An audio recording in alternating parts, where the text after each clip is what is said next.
Hi, this is Theo from ParkerBlocks.com. Today I'm going to review the Lenovo Miix 510. This is a 2-in-1 tablet. I have borrowed this from Lenovo Singapore and I've been using this for a few days. So today I'm going to share with you my experience from the perspective of an artist who uses this for drawing purposes. So this is the Miix 510. By the way, there is also another model called the Miix 710.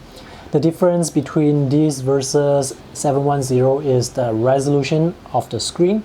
So both tablets, they use a 12-inch screen, but the resolution on this model is 1920 by 1200. The resolution on the Miix 710 is much higher at 2160 by 1440. So the other model is more expensive. This is slightly cheaper. In this review, I will focus on the drawing capabilities of this tablet and the stylus that's included. I will talk about how well it performs with different drawing applications such as Photoshop, Medibank Paint Pro, Mischief, and several other apps. Before I start, let me tell you what's included in the box besides the tablet. We have the Lenovo Active Pen. I'm not too sure whether this is the version 1 or version 2 of the pen. There is no mention anywhere in the documentation or anywhere online. So we have the stylus that's included. We have a keyboard cover that you can snap onto the bottom of this tablet. It uses very strong magnet, so it snaps instantly when it's near. And the last thing that's included is the charging cable. So it's not USB Type-C, it's this round port, and the size of this adapter, it's quite big actually. So these are the things that are included in the box. So let's talk about the build quality and design of this tablet now. The weight of this tablet is 880 grams. With the keyboard, it is 1.25 kg. So this is slightly heavier compared to the Surface Pro 4, but for a 12-inch tablet, I think the weight is still manageable. Now the keyboard cover has some sort of leather texture to it, but this is not real leather. I think it's a bit easier to clean compared to the one on Surface Pro 4. This keyboard cover has backlight, but it's not switched on by default, so you have to press the function key and the space bar to turn it on. So this is on, off, on.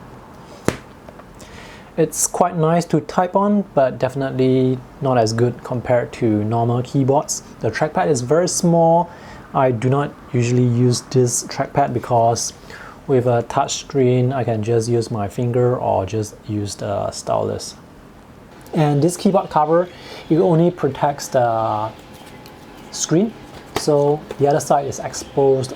If you don't want any scratches on this side, then I think you might have to go and find some cover or some sleeve to protect this.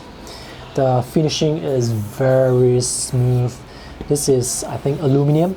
I won't want to get any scratches on this. This is very beautiful. So let's take a look at the ports on the side. So on this side we have two USB 3 ports. This is a USB Type-C. This is a USB Type-A, and this is the port for charging the tablet. Because Lenovo has provided this port for charging the tablet, there is no charging capability through this USB Type-C port. And this is the side-facing speaker on this side. Now on the other side we have the power button, and this is the volume button. This is the 3.5mm headphone jack. Now these three buttons are actually quite close together. Sometimes I find that when I'm changing the volume, I accidentally hit the power button a few times, so it's a bit annoying. And here is another side-facing speaker. These are the ventilation holes for the fans that are inside. There are some tiny holes here on the sides as well as on the other side.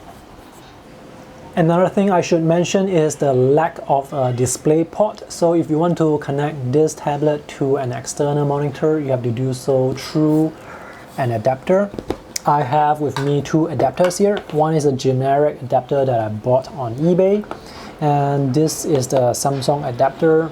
Both of them have the same type of ports: USB Type-C, HDMI, USB Type-A. When I use this generic adapter with this tablet, I wasn't able to get the HDMI working, but this adapter, it works well with other tablets, so I'm not sure what's wrong there. But with this Samsung multi adapter, I was able to get the HDMI working.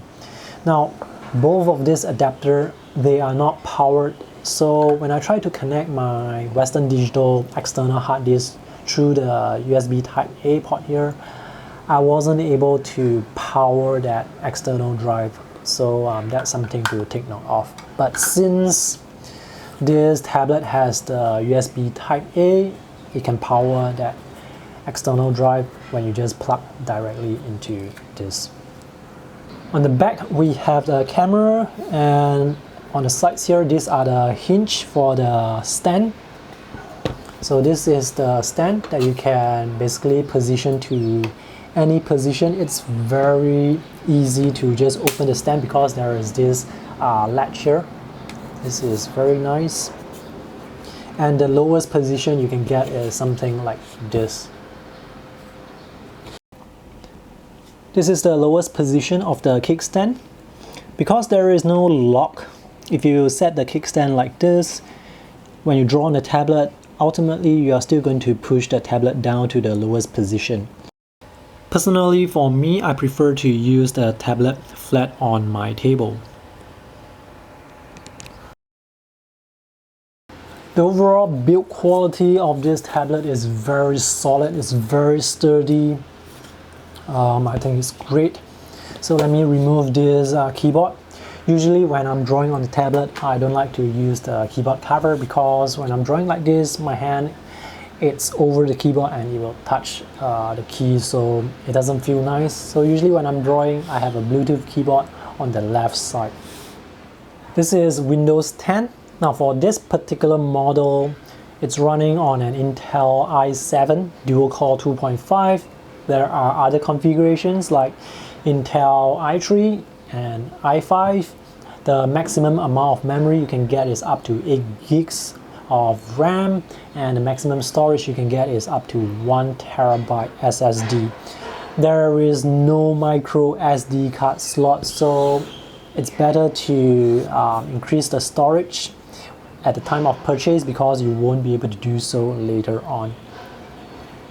And Windows by itself, it will take up around 15 gigs of storage, and after you install all the graphics software, it's going to take up maybe another 5. So if you have 1 to 8 gigs of storage at the start, you are going to be left with only 108 gigs of storage.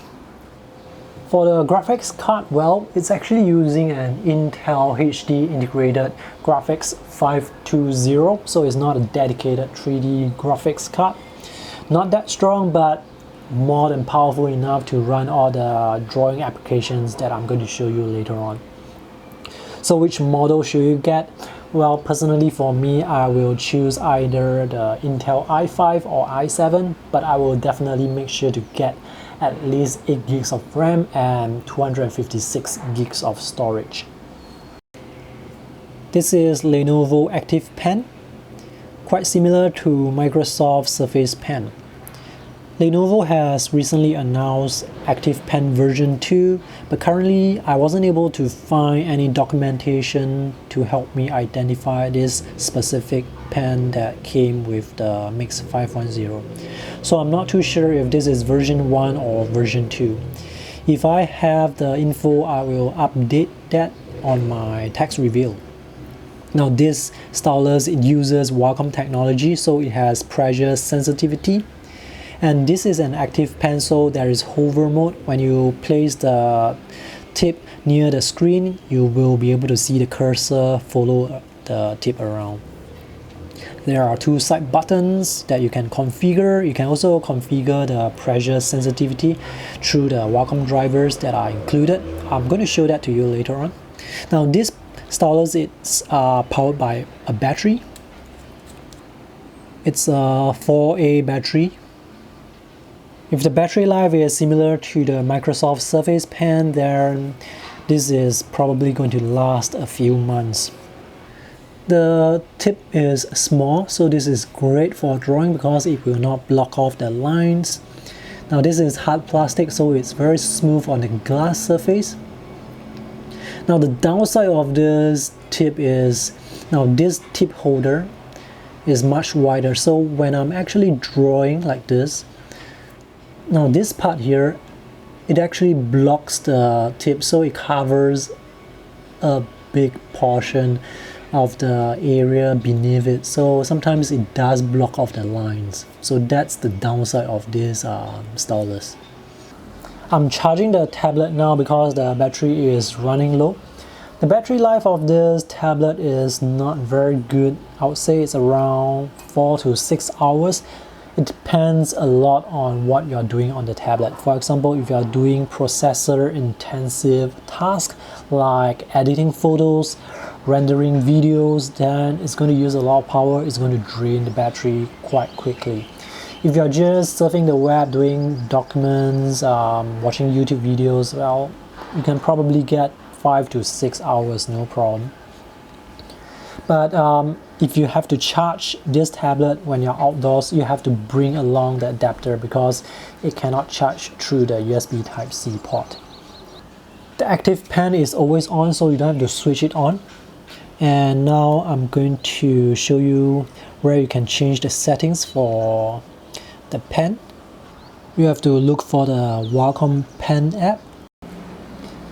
So these are the different settings you can change. You can customize the two buttons with different shortcuts. You can also enter a specific keyboard shortcut if you want to.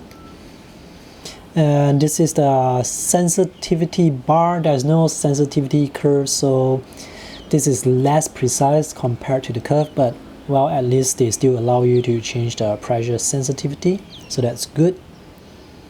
And here you can calibrate the display, which I'm not going to do so because the display is quite accurate by default. So I'm going to close this.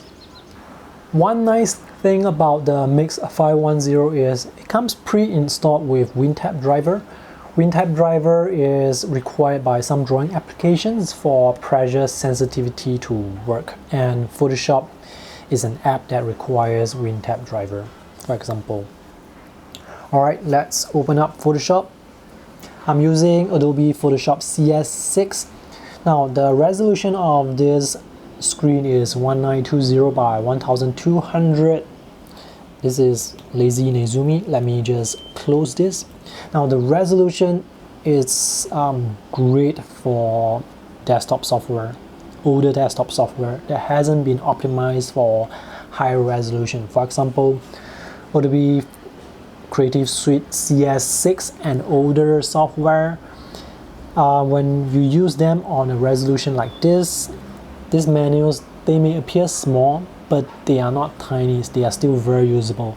If you are going to use the same software on Surface Pro 4 or maybe on the Miix 710, they are going to look much smaller, and icons will be so small that it's going to be so difficult to click, and it's going to be very frustrating, and it's probably going to force you to upgrade to the newer Adobe Creative Cloud, which you may not want to. For example, I want to save money, so I'm still using old software, and this tablet, this resolution, it runs old software very well. Because there is Wintab installed, I will be able to get strokes like this. Without Wintab, the strokes, they are going to look something like this.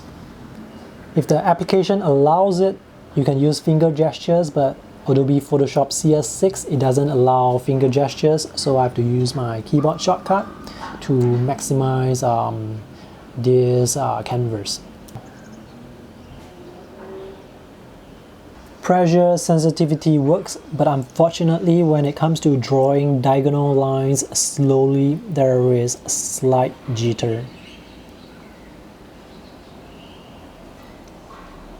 This is not a problem that's isolated to the Miix 510. A lot of other tablets with digital stylus, they have this sort of problem, so this is not uncommon. Now this problem, it goes away if you draw faster. So if you draw a bit faster, then the jitter and wavy effect, it's not that obvious. So is the jitter going to be a problem? I think it really depends on your workflow. I'm now drawing using Photoshop at my normal speed, and personally I find that this is quite alright. There's slight jitter, but not so much that it affects me. I can still do some hatching lines, even for diagonal hatching lines.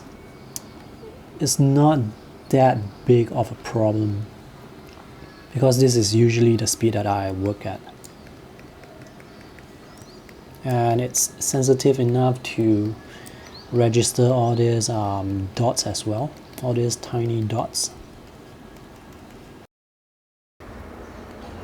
When I use Photoshop for the first time on this tablet, it works quite well. Then suddenly it will give me thin and thick lines randomly, and the jitter line effect sometimes would become more serious. I found out that this problem was actually caused by the Wintab driver that was pre-installed. So the Wintab driver, it works well for some apps, but in this case for Photoshop, I had to re-download the Wintab driver from Microsoft's website, reinstall it, and after that all the problems they went away. So if you have any problems with the strokes, maybe you need to reinstall Wintab driver. So I guess in real life, when drawing, if you draw at moderate speed, it's probably not going to be a problem. But if you draw very slowly, for example, when you're drawing portraits, for example, sometimes you do want to be a bit slower because you want that accuracy, and that jitter might come and affect your line art. So that would be the only occasion where I think the jitter might actually be a nuisance. So let's take a closer look at the line. So some slight jitter here and there, but not that obvious. I think it's only obvious when you are specifically looking out for it, like if you are drawing very, very slowly. Even right now when I'm drawing diagonally, there isn't too much of a problem. It depends on the software as well, because some software, they do provide correction to smooth the strokes. Now I'm using Photoshop, and this is actually quite good. So this is my normal drawing speed. All these are diagonal lines and there is no jitter at all. Even when I draw very slowly,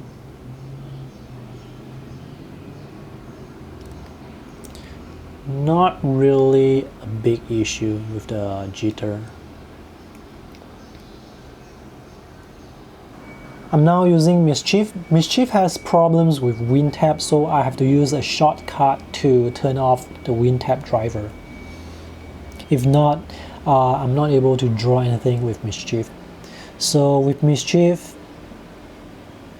same thing, it does have that slight jitter. But when drawing quickly, I think Mischief, it performs slightly better. And palm rejection is perfect because this is an active stylus. Once it gets into the hover mode with the cursor on the screen, the app, it will not detect your palm. So palm rejection is perfect in that case. Pressure sensitivity, it works very well here. This is Medibank Paint Pro. This app, it supports pressure sensitivity. This is a free drawing app. And this app, it also supports finger gestures, so I can actually use my fingers to zoom. I can use it to pan around. I can use it to rotate as well, and it works quite well here.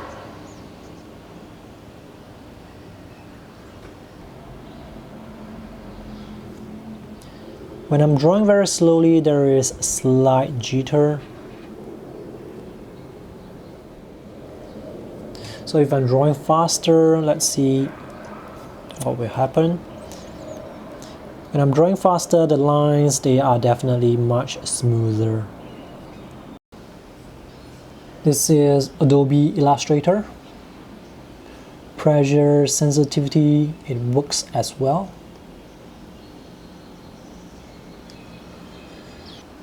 There are a lot of drawing apps that you can find on the Windows App Store. Wacom Bamboo is one of my favorite.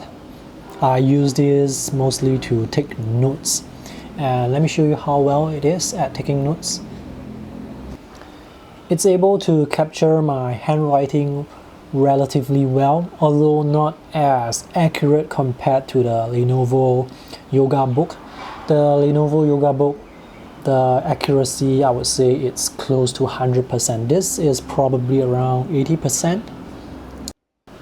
This is sketchable. There is slight jitter as well. While you are watching me draw, do pay attention to how the front of the stylus is blocking the nib, so sometimes I actually cannot see the line that is beneath the tip. And this is Art Ridge. Slight jitter when drawing diagonal lines, but here when I'm drawing very quickly, no jitter at all. This is Paint to Size. There is slight jitter for the diagonal lines. Pressure sensitivity works. So these wavy lines, they can be a problem. This is Krita.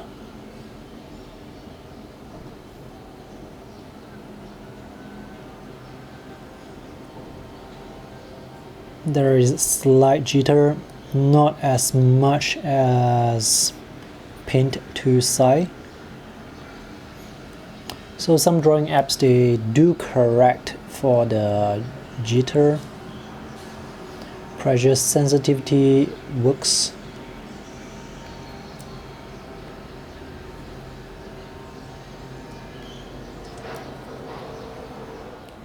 We have come to the end of this review, so let me give you a quick recap on some of the things that I like and do not like about this tablet. I like the build quality. This is very solid. I like that they have included the keyboard cover and the stylus with the price, and the pricing is very competitive because with the specifications that you can get with the Miix 510, it is actually a few $100s cheaper compared to the Surface Pro 4. And the things that I do not like, I don't like that you cannot charge this tablet through the USB Type-C port. So if you have to bring this tablet outdoors and if you want to charge it elsewhere, you have to bring the bulky power adapter along. Now, adapter charges the tablet quite quickly, so that's a good thing, but you have to bring that big adapter around. Another thing I do not like is the keyboard doesn't have backlight. I think it's a minor inconvenience, but at least this is still quite comfortable to type on. Now, when it comes to the drawing performance, it really depends a lot on the application, because with some application it works a bit better. There is less jitter to the diagonal lines. With some other applications, the lines are a bit more wavy, so it really comes down to which applications you use.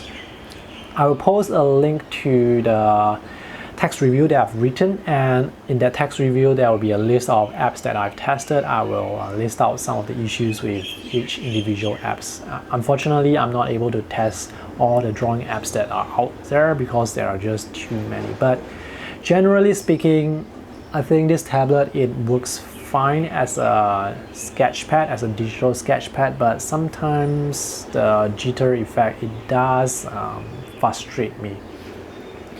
So I think that's all for today's review. If you have any questions, feel free to let me know in the comment section. If there are any updates to this review, just check out my text review. The link is in the video description below. Thanks for watching. I hope this is helpful. See you in the next video. Bye.